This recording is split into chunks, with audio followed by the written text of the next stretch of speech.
At the moment, that's a sports thing, and that makes you a big fan. It makes you feel like, how am I ever going to carry on in life? Ooh, that sounds a little weird. Okay, but if you rate that as a 10 on a scale of 1 to 10 about awful things, where do things like, illness come? Where, illness of a family member or something like that? So the idea here is what people often do on, when they're overrating things is they're losing complete context. They're losing complete perspective. So try and think about rating on a different, more realistic level so that you're not rating everything as a 10. That can help, again, be resilient, that you can deal with it. It's easier to deal with things that are rated 5 or 6 than things that are rated 10 on a 10-point scale of difficulty. Parking the problem. This isn't avoidance. It may seem like avoidance, but it's not. There are things that sometimes you need to just like you come in, if you come into work or come to school, and if you're driving and you leave your car in the parking lot and you come back to it later. Sometimes you've got to get some perspective again and give it some time and just let it sit for a while and then get back to it. Not avoiding it, but just let it sit. It'll be there when you get back, and that's when you can deal with it. That's called parking the problem. Another one that people talk about in terms of dealing with stress and being resilient is something called thought stopping. And that's when something bad happens and all you think about is worrying about that bad thing. You go over and over it. You kind of obsess about this bad situation that's going on. Thought stopping is a way of using the thought to say stop to yourself. Now, you can say it out loud, but if there's other people around, that may get them thinking what's going on with you. But you should actually be in your head saying, as that thought comes in, like I'm never going to be able to do this, or I can't believe I'll never see that person again, or whatever it might be, that thought then becomes, you use that as a signal to say stop. And then one of the most effective yet simple things that can be done is to do some deep breathing. This is an overworked but very, very important thing. Most of you probably know that you cannot be both anxious and relaxed at the same time. It's physiologically impossible. Okay?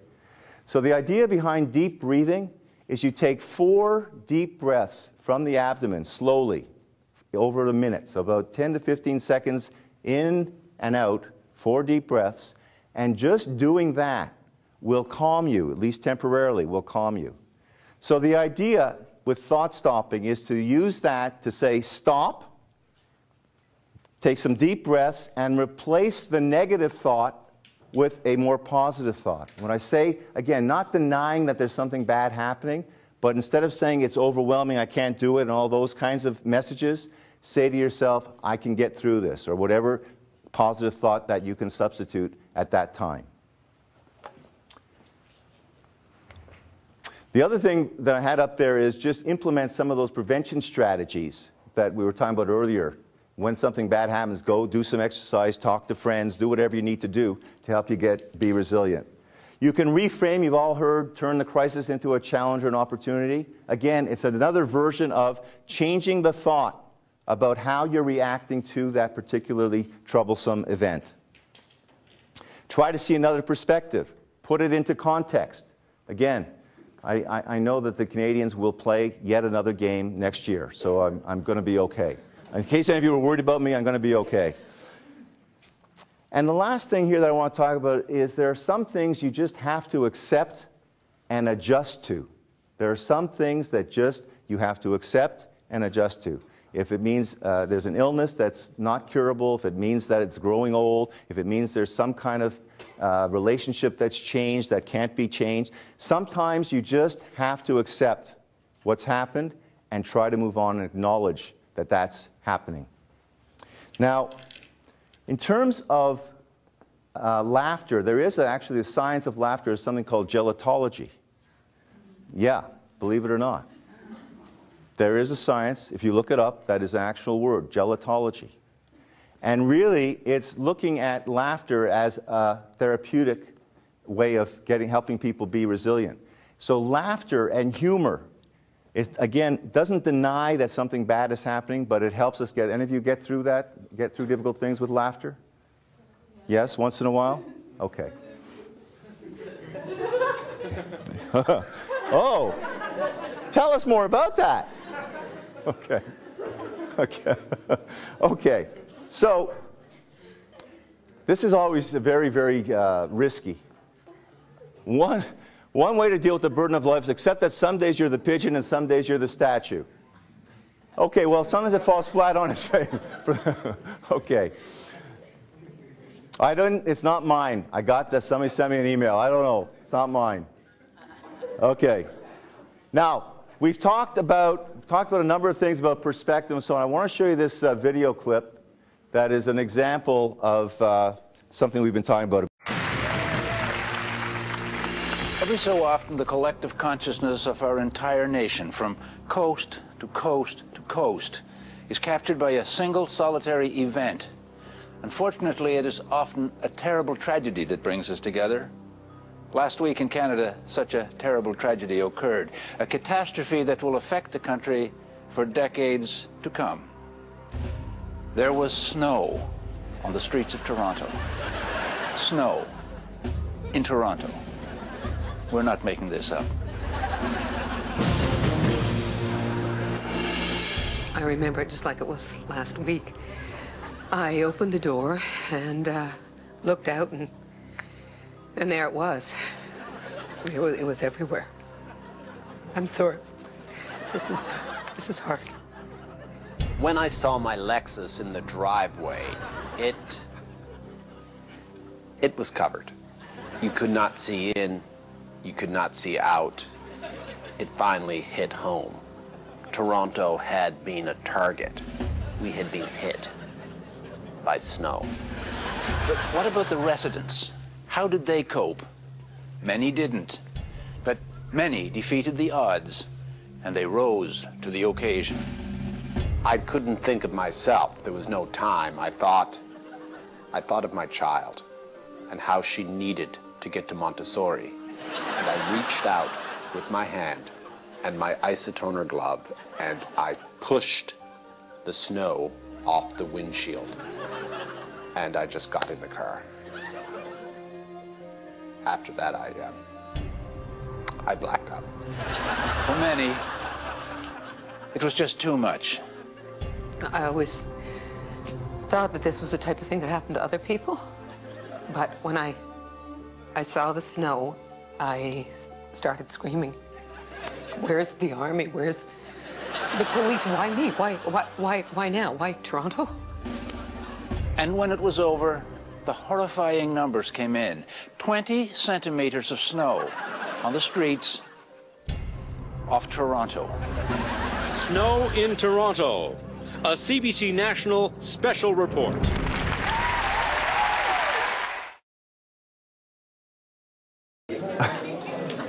Okay, so what did you get out of that other than a good laugh? What's the point?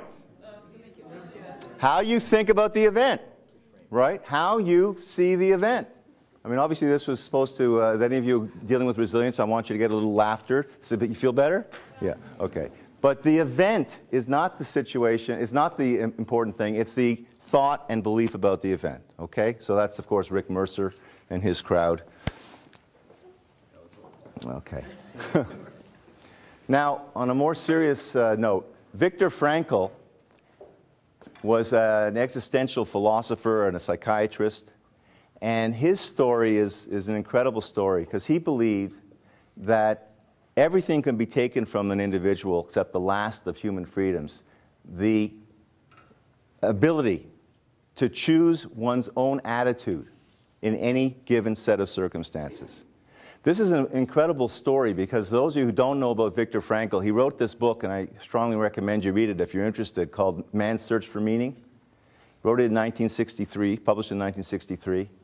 And his story is one where he was a Jewish professional in Vienna, and he was taken in the 40s, and he was taken into a Nazi death camp. He, his wife, his brother, and his parents.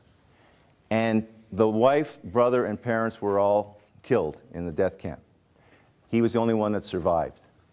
And he came out of that awful, awful experience. I know there may be other awful experiences. I can't think of anything more awful at the moment.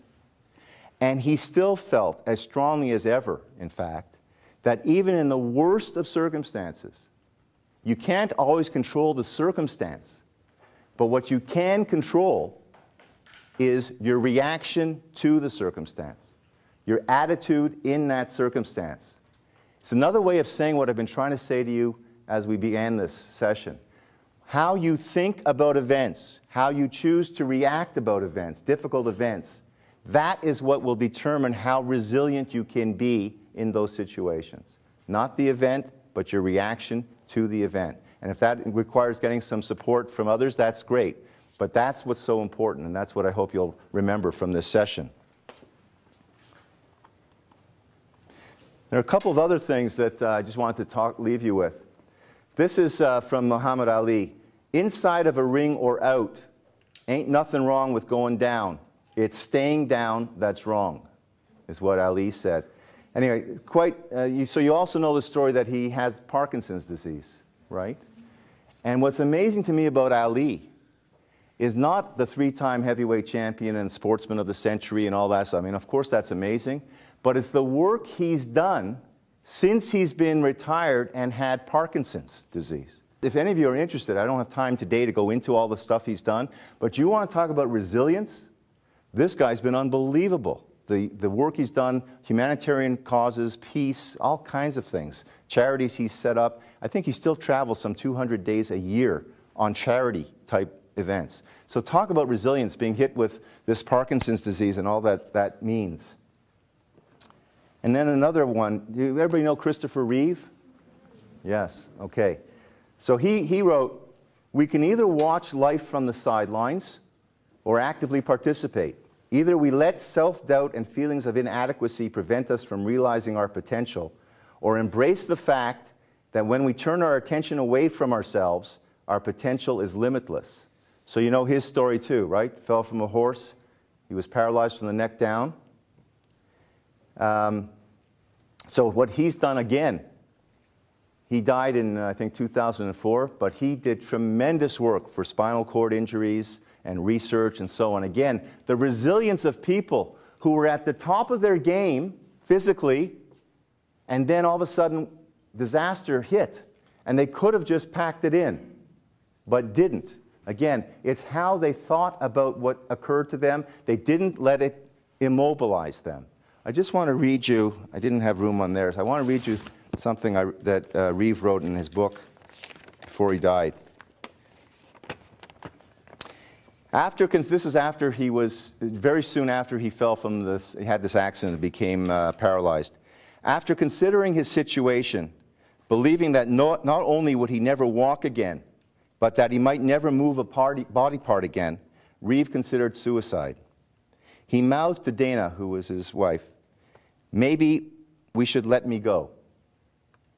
She tearfully replied, "I'm only going to say this once. I will support whatever you want to do, because this is your life and your decision. But I want you to know that I'll be with you for the long haul, no matter what. You're still you, and I love you." Reeve never considered suicide as an option again. He went through inner anguish in the intensive care unit, particularly when he was alone during the night. His approaching operation to reattach his skull to his spine in June 1995 was frightening to contemplate. "I already knew that I had only a 50-50 chance of surviving the surgery," he said. Then, at an especially bleak moment, the door flew open, and in hurried a squat fellow with a blue scrub hat and a yellow surgical gown and glasses, speaking in a Russian accent. The man announced that he was a proctologist and was going to perform a rectal exam on Reeve. It was Robin Williams, reprising his character from the film 9 Months. Reeve wrote, "For the first time since the accident, I laughed. My old friend had helped me know that somehow I was going to be okay." Okay? So the power of friends, the power of laughter, the power of humor, the importance of keeping things in perspective and keeping hope and not giving up, all part of resilience. So with that, I'm going to end. I'm going to thank you. I'm going to see if there's any questions, but I want to thank you, and I hope that some of what we've talked about today will help you be more resilient if you're dealing with something now or in the future, and that you'll be able to bounce back and move forward with your life when things don't go the way you'd like. So thanks very much. Thank you.